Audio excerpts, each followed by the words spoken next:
Does this building look familiar to any of you? If you drive down 206, you might see that building right on the other side of Atsion Lake.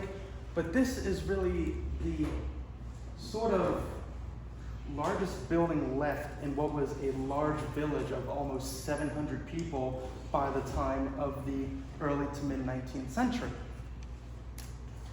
Now the name Atsion, Atsion has about 3 different origins of where that name came from. But the origin that I have up is from the Native American words Atsion, meaning rock, and Ankh, meaning place. Now when you combine those words together, you have Atsayuk, or place of rocks. Now, place of rocks, that translations, here in the Pine Barrens, we're kind of on a very flat terrain. We're not in some place like Hunterdon County or somewhere up north where you have all those mountains. But place of rocks refers to what we call our bogor. If you're familiar with the waterways of the Pine Barrens, it's this sort of cedar, sort of murky color from the bogor. And if you want to pass that around. Now, bogor is going to act as the lifeblood for a lot of these economic villages of the time. Atsion, Batstow, Weymouth Furnace, and even Hanover Furnace, that if you're a resident of Pemberton, Hanover Furnace might be ringing some bells for you. But before the forge is constructed in 1766, the Dutch first claimed the area as part of its New Netherland colony, before the English sort of take over in 1664. And then 100 years later, you have a man named Charles Reed coming in and beginning to purchase the property in and around the area of Atsion. Now, Charles Reed obtains ownership of land at Atsion around 1765, but it's not until around 2 years later, 1766, 1767, that he establishes an iron forge. Now, an iron forge is going to be supplied with pig iron that's going to be crafted downstream at the Batstow furnace. Now, this right here, this was found at the site of the Atsion furnace, and I'll pass that around. Now, we don't know when this was crafted, but we do believe that this is an original artifact crafted right at the forge. Now, products of the forge, it should say, include pots, salt pans, tea kettles, and other domestic goods. A forge is separate from a furnace. You might hear Batstow furnace, Weymouth furnace, in that a forge is really reliant on pig iron being produced at these different furnaces. So it's sort of like a partnership between a forge and a furnace to craft all of your goods. Now, the other sort of rock I have here, and you can find this all around the Pine Barrens today, is called slag. And when I pass that around, you might be able to see some of the charcoal still embedded in that molten slag. How an iron furnace works is that you're sort of thinking of a 30-foot tall sort of pyramid, and the Pine Barrens are a good way, or a good location for iron production, because you have, if I can see that, you have bogor being formed along the banks of the waterways, and then you have these waterways. The waterways will turn a water wheel and push in large amounts of hot air into a furnace to get it to around a temperature of around 3,000 to 4,000 degrees Fahrenheit. Now, Charles Reed, around the early 1770s, he's running into some financial difficulty. He's the owner of the Atsion Forge, but he also is the owner of Batstow Furnace, Etna Furnace, and Taunton Furnace. He's the owner of 4 different iron enterprises, and he sort of overextends his finances a little bit. So in 1773, ownership of Atsion passes to 3 men by the name of Henry Drinker, Lawrence Salter, and Abel James. And they come right into possession of Atsion right around the time Charles Reed flees to the Caribbean. He sort of sells all of his property in sort of a haste and flees the country. Charles Reed, he was also a justice on the New Jersey Superior Court. And he dies in 1775 in his general store in North Carolina, relatively unknown. But during the Quaker years, when you have these three gentlemen coming into Atsion, it really breathes new life into Atsion in that the furnace is now providing a self-sufficient economy into Atsion. No longer are they reliant on the pig iron being crafted down at Batstow. So they build the furnace in 1774, and this is right around the time of the American Revolutionary War. The furnace operated during most of the American Revolutionary War, but we don't really know the exact type of materials they were producing at the furnace, except for camp kettles for George Washington's Continental Army and an unknown type of iron for the Continental Navy. So we do know that the furnace was producing their goods for the Continental Army. We just don't know the full extent of what they were producing during those times. Thank you. Now in 1794, about 20 years after the furnace is built, a fire actually destroys the outbuildings of the furnace. Outbuildings, you have your bellow house, the house that shelters these large water wheels that are going to be pumping the furnace full of that hot air, and the casting house where that molten iron is going to be dragged out to create these bars of iron. Thank you. Now, when the fire destroys all these outbuildings, the loss is estimated at about 1,000 pounds in 1794, which today translates to around about $100,000. It was a very substantial loss at that time, but we do know by 1798, the furnace is up and running again because a post office is established in the Atsion Village. In 1805, Henry Drinker's son-in-law, Jacob Downing, purchases Atsion at an auction. Now, it's sort of believed that Henry Drinker sort of gave his son-in-law the funds to purchase Atsion to sort of keep it in the family. Drinker dies about 2 years later in 1807.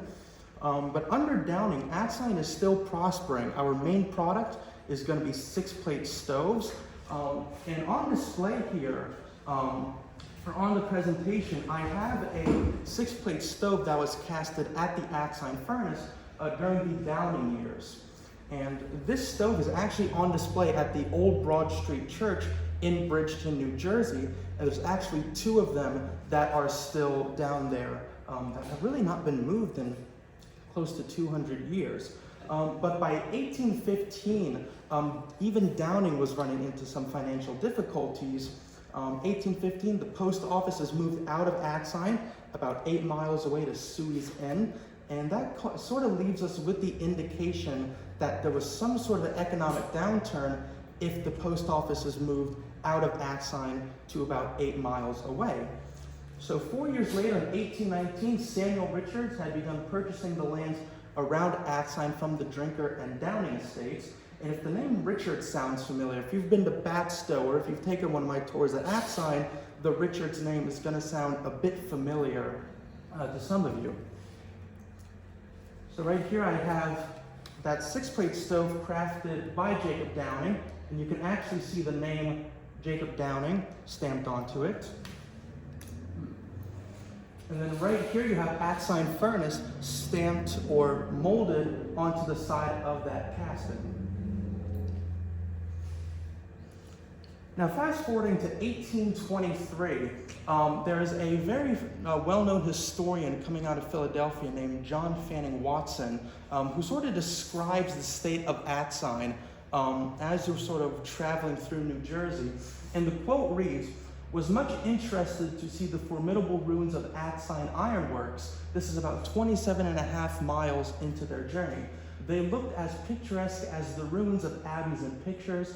There were dams, forges, furnaces, storehouses, a dozen houses, and lots for the men, and the whole comprising a town."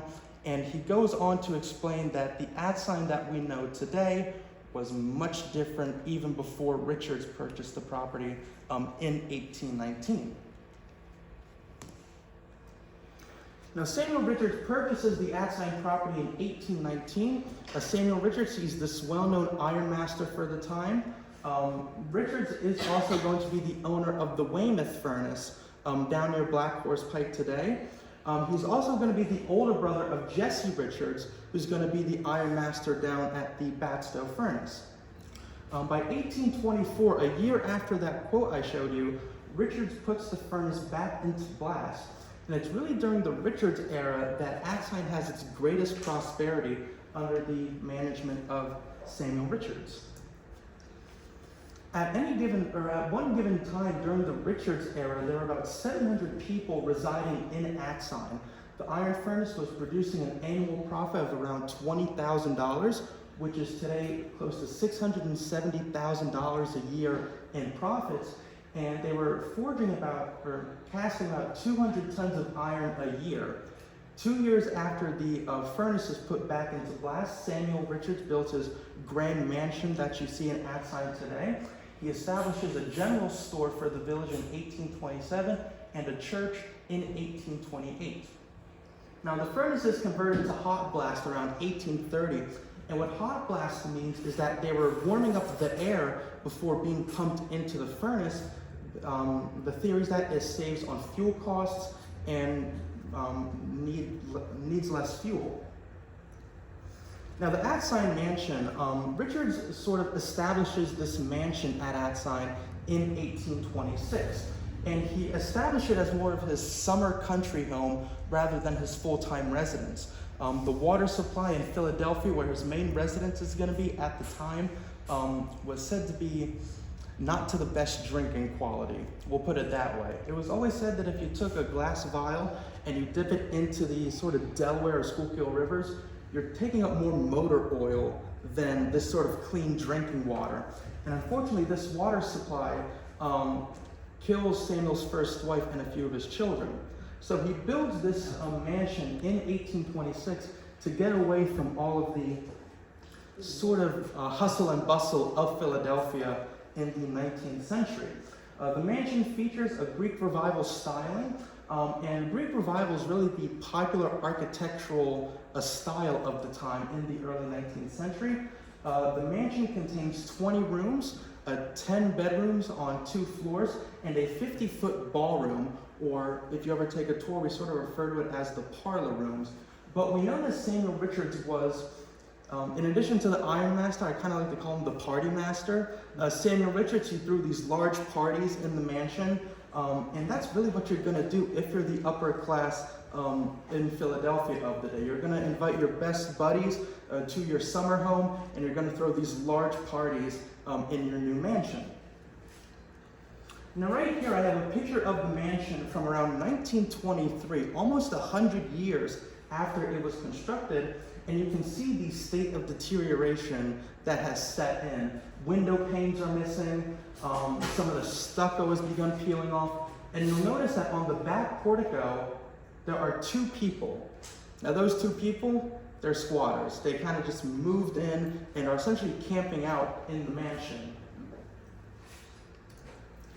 Now this next photo of the mansion, same year, 1923, more people on the porch, but you'll notice that compared to the mansion today that has that sort of plain stucco, tan-looking stucco, you can kind of see the semi-chromatic, if you look to the second floor, the semi-chromatic styling of the stucco, which leads us to believe that the original color for the mansion was this sort of reddish and yellowish sort of alternating stucco. And when I was on a tour, I was sort of explaining that, and I had a kid ask if Samuel Richards was sponsored by McDonald's. So at that point, I really couldn't give him a definitive answer, but you never know.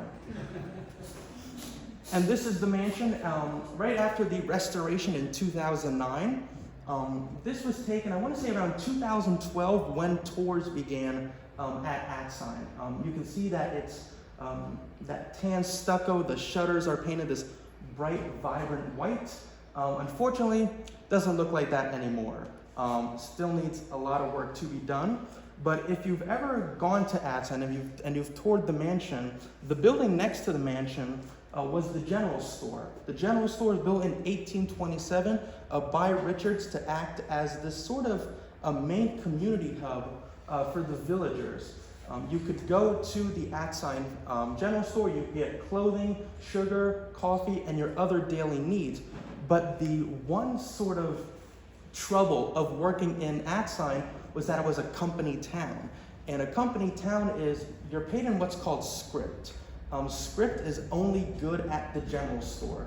Kind of think today if you're working for Amazon and you're paid in Amazon gift cards. Doesn't sound like a good deal.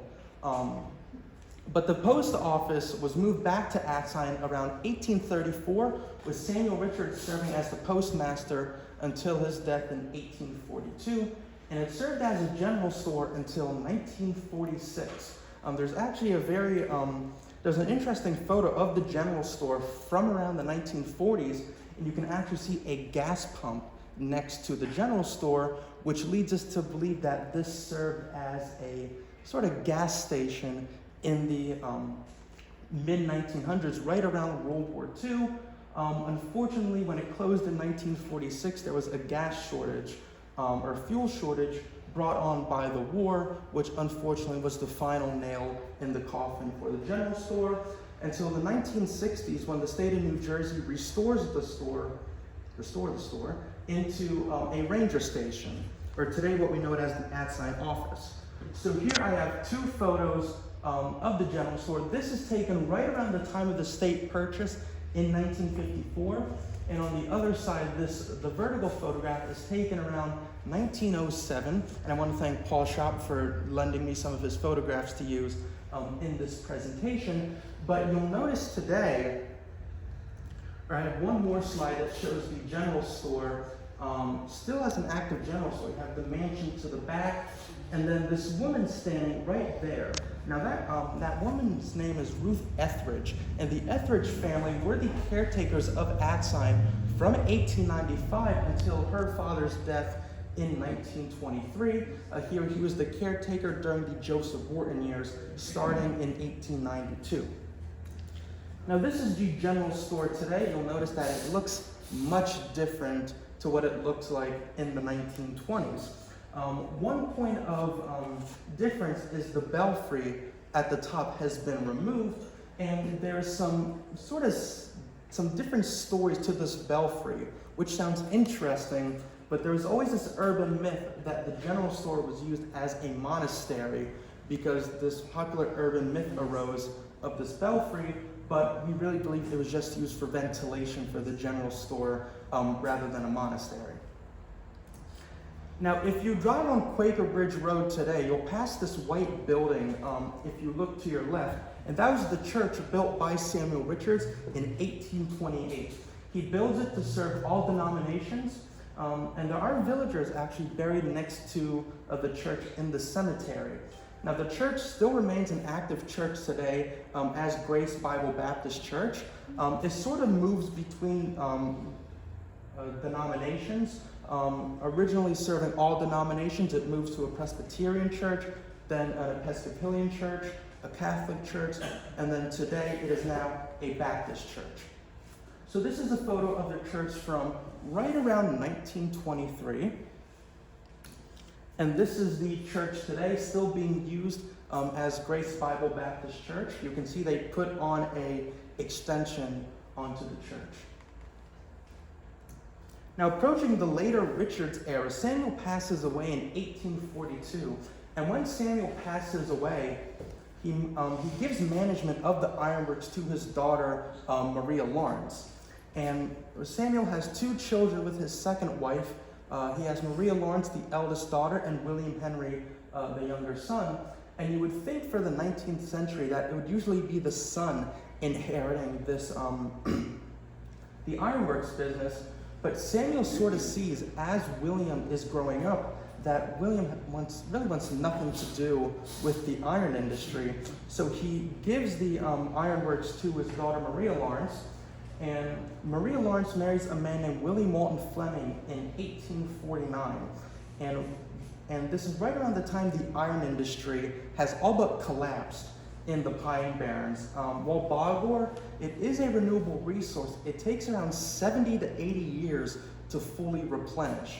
On top of that, you have these more effective iron furnaces coming out of northern New Jersey and Pennsylvania. The iron ore in the Pine Barrens, for example, this bog ore, if you had taken out a full-size chunk of this bog ore, it would only be about 40% iron compared to the iron ore from up north, where it's going to be around 80 to 90% iron. It would actually have been cheaper to import your iron from out of state than to buy it in-state. So when the iron industry begins collapsing in Atsion, Maria Lawrence's husband, William Walton Fleming, sort of has this idea to begin paper production in the village. He tears down the furnace and uses those stones to build the paper mill. Now, we really have no evidence to suggest that the mill ever operated. We believe that it was completed, but the machinery never ran. By 1854, Fleming was under a lot of distress from all these different creditors who were demanding their money back. And one of his creditors was his own father, Thomas Fleming. Now, Thomas Fleming, to put it nicely, he was very upset with his son. He had a lot of choice words for him. He owed his father about $15,000 in 1854. Today, that's right around $100,000 that you owe your father. Now, Fleming, to give you a little more background, Fleming had actually come up, he actually moved to the north in the late 1840s. The Fleming family was a notorious slave-owning family from the south. So there's this sort of, I haven't been able to confirm it or not, but there's sort of this belief that Thomas Fleming was furious with his son for leaving the family business in the south to go up north. But when Fleming flees to Belgium in 1854, Maria Lawrence, she hires a few private investigators to track him down. And in 1855, they find him. She packs her bags. She moves to Belgium to reconcile with Fleming, and she moves the entire family over to Belgium, where they're buried today. So that really ends the Richards dynasty in Atsion, but the story of Atsion does not end with the Richards departure. And this right here is just a blown-up version of the Fleming paper mill. Now, after the Richards family, they're essentially done at Atsion, a man by the name of Colonel William Patterson purchases Atsion in 1862, and Patterson has this idea of moving Atsion away from industry into agriculture. He renames the town Fruitland, and again, going into one of my tours, a child asked me if it was the name of an amusement park that they built there. No, but that sounds pretty fun. He purchases Atsion in 1862 and he renames the town Fruitland. Patterson wants to experiment with French sugar beets. And he invests a heavy sum of money into the cultivation of these sugar beets, but unfortunately these sugar beets are not adaptable to the sandy, acidic soil of the Pine Barrens. So in addition to the Atsion sort of venture beginning to fail, Patterson owns 2 whiskey distilleries in Philadelphia, and in 1870 they both go up in flames. So unfortunately, Patterson was not having a very good time. So in 1871, after a short time of around 9 years, he sells the property to Maurice Rowley. And this right here, if you've ever been in the Atsion General Store today or the Atsion office, you might see this sign. This was the original sign for the train station when it was built in 1870, when the town was still named Fruitland. Now, the story behind this sign is that when they were doing the restoration of the store and the mansion in 2009, this was originally thrown into the trash. But one of the superintendents for, I believe it was the southern region of New Jersey, saw it in the trash, and he actually takes it out of the trash and has it displayed in the general store. So we're very fortunate enough that he did save this piece of history for us to present today at Atsion. Now, the Atsion Railroad Station was built in 1870 for the New Jersey Southern Railroad after the Vineland Railway reached Atsion from the south, and it was an active train station up until 1949. After 1949, you have the Gardner family of Indian Mills. They purchased the train station and moved it to their farm to use to house workers for their farm. But at the Philadelphia Flower Show in 1979, they had taken off the front of the train station, moved it to the flower show, and then after they just threw it away, scrapped it, tossed it away. And unfortunately, the rest of the train station, after it was moved to the Gardner farm, unfortunately fell into decay. So really all that's left of the train station today is just a few scattered bricks on a field at the Gardner farm in Indian Mills. Now this is a picture of the train station from around the early 1900s. And this photo, a blown up version of the photo I just showed you, from roughly around 1920. And you can see the name Atsion hanging from the top of the train station. Now the next photo shows the train station on the Gardner farm, taken around the 1970s, 1980s. You can see at the back there was sort of this cinder block addition added onto the back of it for showering, but to also be able to sufficiently hold workers. Now unfortunately, like I said, there's nothing left of it anymore. But after Patterson, Maurice Raleigh purchases the property in 1871, and Raleigh has this different approach to industry at Atsion in that he wants to begin sort of experimenting with cotton at Atsion. He takes the paper mill built by Fleming in the 1850s and he extends it into a cotton mill. Now at the height of Maurice Raleigh's tenure at Atsion, the cotton mill's producing an estimated 500 pounds of yarn a week. We really credit Raleigh for giving Atsion its sort of last era of self-sufficient prosperity. And right over here I have the hexamer survey of the mill from the 1870s. The population had sat at around 700 during the Richards era, and by the Raleigh era it was around 300 residents. So quite a significant drop in a period of around 30 to 40 years, but at the time this was the village was still going. But unfortunately, after Raleigh passed away in 1882, his heirs really didn't maintain the property. So this is a photo of the mill taken around the 1880s, shortly after Raleigh passes away. And I like to show this photo off because I had showed you earlier the Fleming paper mill right over here, and then that extension put on by Raleigh in the early 1870s to begin the production of cotton. Now this is the mill right around the early 1970s, and you can see the roof has begun to sag in, there are shutters falling, but you'll notice that the entire side of the Fleming paper mill is gone. It was demolished.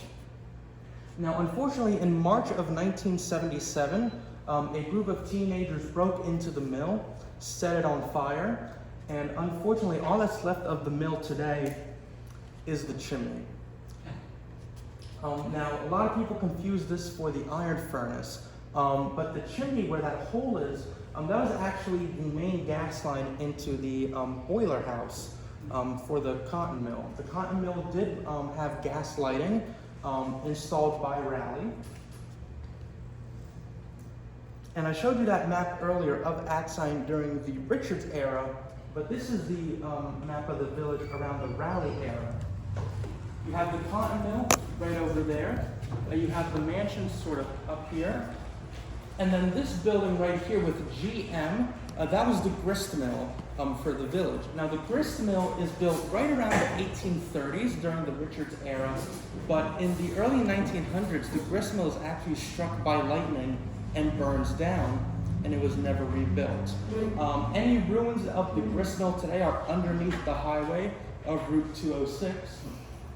And you'll also see a graveyard right over here, or a cemetery.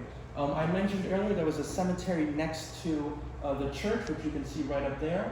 But the church on the south end of the lake was actually the Catholic cemetery. And if you go into the wreck area today, there are three tombstones that remain from the cemetery. Now, the Atsion Hotel was built during the later Raleigh era, around the early 1880s, and it was built across from the train station to serve passengers along the Central Railroad of New Jersey. And it was owned and ran by the Phillips family of Atsion until the 1930s. Unfortunately, when the state took over in 1954, demolished, taken away. And unfortunately, that is a common theme with Atsion. And I show us this blowed up picture of the hotel here is because right at the back, you can see the cotton mill. Now, Joseph Wharton, he purchases Atsion in 1892, but he doesn't keep industry at Atsion. He really turns Atsion into an agricultural playground. He begins the cultivation and experimentation of growing peanuts and cranberries. The Richards Mansion and Cotton Mill are turned into cranberry storage and packaging houses. So this photo right here is a picture of Joseph Wharton inspecting the peanut crops at Atsion.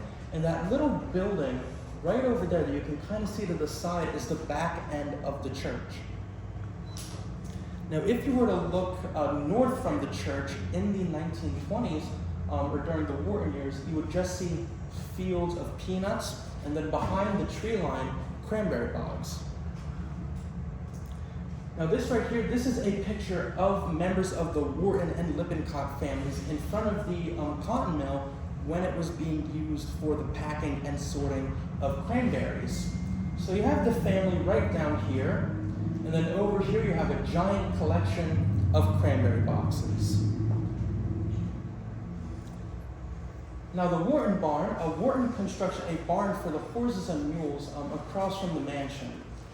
And right where this concrete barn stands, it's still standing today, but where it stood before that was actually the bathhouse for the mansion, or the wash house, I should say. It featured poured concrete, dating construction to around the early 1900s, somewhere around 1906, 1907. Now the barn still stands today, although the roof and doors have unfortunately rotted away. So all that's left is the poured concrete foundation and the walls of the barn. So right here we have the barn with two workers for the Wharton estate standing right in front of it. Now I always like to show off this photo because this is one of my favorite photos of Atsion. This is taken right after a blizzard in 1934. You have the mansion in the background. You have the concrete barn right over here. You can see the belfry of the general store to the back. And you have a nice dog to brighten up your photo. Now this photo was actually taken on the porch of the Etheridge house. The Etheridges lived in a house right across from the mansion and barn. Unfortunately, the Etheridge house, nothing remains of it anymore. It was burned down in the late 1990s, early 2000s. And if you were to go to Atsion today, this is what's left of the concrete barn. Now this was taken in winter, but I was at Atsion earlier this morning and there are just vines everywhere. I wouldn't touch it though, I don't want to get a rash. Now this photo shows the Mullica River Dam, or the Atsion Dam. Now this is not the original dam from 1766. This is most likely the dam brought around the time of the Maurice Raleigh years to provide more water power into the cotton mill. Now this is the location of that photo today. And this right here, this photo is actually 206 today, looking north, but looks entirely different than to 206 today. Everything's been paved over, but what you'll notice is that the original machinery still remains on the side of the lake. I'm very grateful that they didn't take that away, although it doesn't really serve a purpose anymore. So. Now, in present day, Wharton passes away in 1909, and when he passes away, the holdings are passed into the management of the Girard Trust of Philadelphia. And the Wharton family are still using his 96,000 acres of land in New Jersey to sort of vacation. He has his mansion down at Baxter that's sort of acting as a hunting retreat for members of the Wharton and Lippincott family. And in 1954, the state of New Jersey actually purchases the property for $2 million. When they purchased the property, Anna Wharton Morris, who was Joseph Wharton's youngest daughter, she actually had an offer from the United States government for $1 million to create an airport in the Wharton tract as part of the defense buildups during the Cold War. She has a $1 million from the federal government, and she goes to the state of New Jersey and she asks them what they can offer.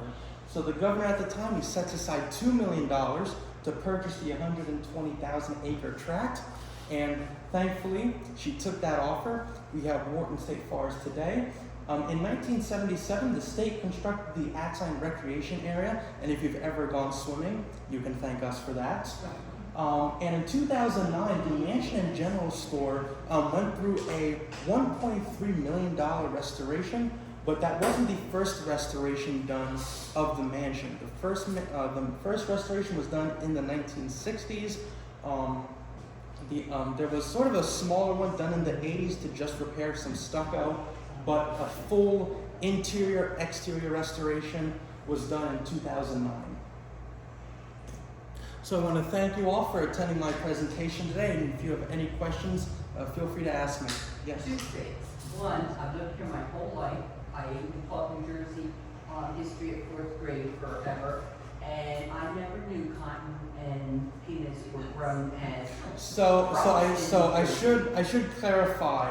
Cotton was not grown at Atsion. It was imported from the south by the railroad and then sort of spun in the cotton mill before sent along the railroad to New York, Philadelphia, or other cities along the eastern coast. Okay, and the second question is, when you were talking about the company town, and you mentioned the church and the homes and stuff, I don't believe you mentioned one schooling. Schooling, yes, thank you. There was a schoolhouse built in 1872 by Maurice Raleigh, but that's just ruins today. But there is a schoolhouse. If you drive along Quaker Bridge Road heading towards Batstow, there's a red schoolhouse, but that is built in 1916. That comes long after Raleigh or Richards or any of the owners that I had talked about. And it was actually used as a residence up until I want to say the 1980s. Somebody was living in that schoolhouse, but it's all been boarded up now. So fortunately, I would like to see something done with it, but... Do they still grow peanuts in New Jersey? In New Jersey? Not near Atsion. The peanut fields and the cranberry bogs have become overgrown. They've been reclaimed by the forest. But I know cranberries are still a very popular crop being grown, but I'm not sure of peanuts. Like I said, my father tried growing them here in Pemberton, but I never knew it was a farm with peanuts. South Carolina. Yeah. Yes. Okay, two things. One, on Stokes Road, I guess that's East Stokes Road, off 206 in Indian Mills. You go down there, I think, past the second house on the left, you have to go past the Blueberry Field, there's a Clendenton section house was moved there. So there's another railroad building that was stuck in there. It's still there today.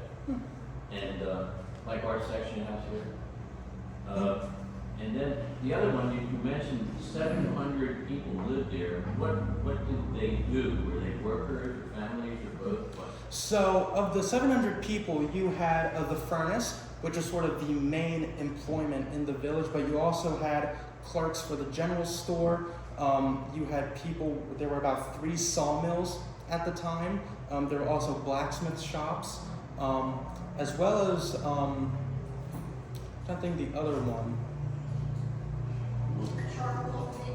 Charcoal makers, thank you. They were making charcoal to power the furnace. The furnace required about 2 tons of charcoal to get to that 4,000 degree Fahrenheit. So of those 700 people, you had families employed at these different enterprises in the village. In other words, John had mentioned Indian Mills, and you said Indian Mills, but your slide said Shamong. And I know somewhere along the line, is it now Indian Mills, or So- is it two different communities now? So when I refer to Shamong, I refer to Shamong Township. Shamong Township comes into existence around the mid-1850s. Indian Mills is sort of the town in Shamong Township. It gets a little confusing. I mean, I Was get Indian Mills also Brotherton, the reservation? yes, yes. Memories come back. My father did some survey work down there, and he found in Indian Mills, he found in one of the deeds, 1 acre was carved out. It might have been on that road that goes Dingletown Road, is it, where Indian Ann lived. I think it somewhere right there on 206, but that road goes kind of northeast. Might have been carved out on the property. 1 acre was dedicated to the Indian Cemetery. Is that Indian Cemetery still there, protected? So, are you North- talking about? North on 206, there's a road that kicks off to your right, a soft right. And up that road on the right-hand side, just a little bit, I think the real estate family began with an A, used to own that property. Yeah, Alloway. And somewhere I thought in there was a property that had a 1 acre exemption for the Indian Cemetery on it. I didn't know if you were aware of that. I was not aware of that actually. Yeah, I mean, I would have to do more research on it, but I wouldn't say I'm not an expert on Shamong Township as I am on Atsion, but that's something I would definitely check into, yeah. Okay. Do they still collect the log board in modern day?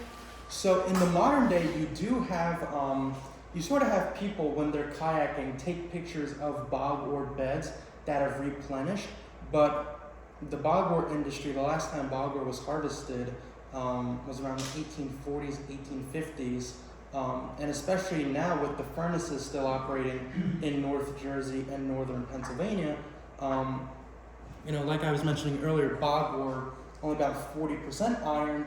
Why would you sort of smelt this when you can have 80% iron coming out of North Jersey and eastern Pennsylvania? Any other questions? Yes. Oh, sorry. Coming out of, when they rebuilt the bridge in mid-70s in Lumberton, a couple guys went down into the mud underneath the old foundation and dug out some pig iron. And pig iron, it was wider here and it came to a point. It's almost as if somebody dug a shovel trench with little side trenches, and then you poured the material in it and it went out, and then you broke the ingots off on the side of the shovel trench. Is that what you're referring to as what they made here? Mhm. So, do you have any examples of that? So I wanted to bring an example of that, but unfortunately I couldn't. But there's actually a bar of pig iron on display here. I'm not sure exactly where it came from, but this was In found. Lumberton. This was found in Lumberton. Yeah, that's the base of the foundation. I know exactly what you're talking about. In that when they were building the bridge in Lumberton, but there were bars of pig iron there stamped with the names of Speedwell, Batstow, Atsion, Weymouth. A lot of these iron furnaces that were producing these bars of pig iron. Now I've always said that, can I get like a scuba gear and get one for myself? But I don't think I'd be able to haul 90 pounds of pig iron by myself. But that's also another reason I didn't bring a bar of pig iron, because the original bar of iron we have from Atsion is 90 pounds of pure iron crafted at the furnace, and even myself takes me about 10 minutes to move it 10 feet. Thanks. Yeah. Any other questions? Are there any, I know you mentioned schoolhouse, and isn't there like a log cabin structure I noticed in that area? Are there any attempts to preserve or restore those buildings? So you're talking about the log cabin that goes to the canoe launch? Yes. So that log cabin was last occupied by a woman named Miss Rose Lane, and that was her residence until 2003, when she passed away. After her, it was boarded up, I know there was a plan recently from the, I think it was Pinelands Adventures, who are at Atsion Lake. They wanted to rent out that building for canoe rentals, but I haven't heard anything further. But that's the last time I've heard anybody wanted to do something with that building. Was that part of one of these areas of, that building? So we haven't been able to track down when an exact date of that building was constructed.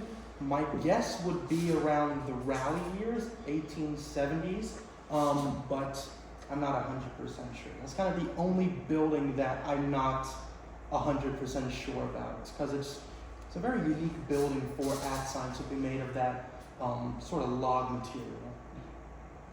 Are the cabins still by the lake? Because I know my family rented a cabin in Yep, so we still have our cabins. The cabins were actually built in the 30s as part of the Civilian Conservation Corps when they were building Route 206, and we still rent those out today. But unfortunately, they're all booked up for the summer, so I can't really advertise to go book one, because if I go on my website today, it's just red. That's great. Any other questions? Yes. When you go south of the mansion on 206, all those what look like bogs on the right, I assume were Joseph Wharton's cranberry bogs at one time, but I don't know. So going down 206 towards Hamilton, Yeah. those Just bogs. just south of I know which bogs you're talking about, but I'm not 100% sure. I know Wharton cultivated cranberries, but Andrew Ryder also cultivated cranberries between Atsion and Hamilton. So it could be Wharton, it could be Ryder, thank you. But I'm not 100% sure. It could be one of the two, but I would have to look through the sort of land records to see who Could be owned the both, land. right? Exactly, it could be both. Also, when was the last time the mansion was open for interior tours? Today. Oh, So the mansion is open for tours. It's open every weekend. We run the tours at 1 and 2 o'clock, and they're $3 for adults. Now, I'm usually the one running the tours, but I thought I'd bring the history to Pemberton today. But we are running the tours today. So if you wanted to see the inside of the mansion today, you tour the first floor, the second floor, and the basement. Where do you enter? Because the steps look a little, when I was past there not too long ago. Yeah, those steps are not in the best Yeah, condition. the other side, right? Yeah, so you usually go to the other side, but even the when they did the 60s restoration of the mansion, the original stair, or the original front stairs for the mansion were actually faux marble, or they were marble. But unfortunately, when they did the 60s restoration, they took it away. So we don't know what happened to them, unfortunately. Any other questions? Great. No other Well, questions? Thank you for having me.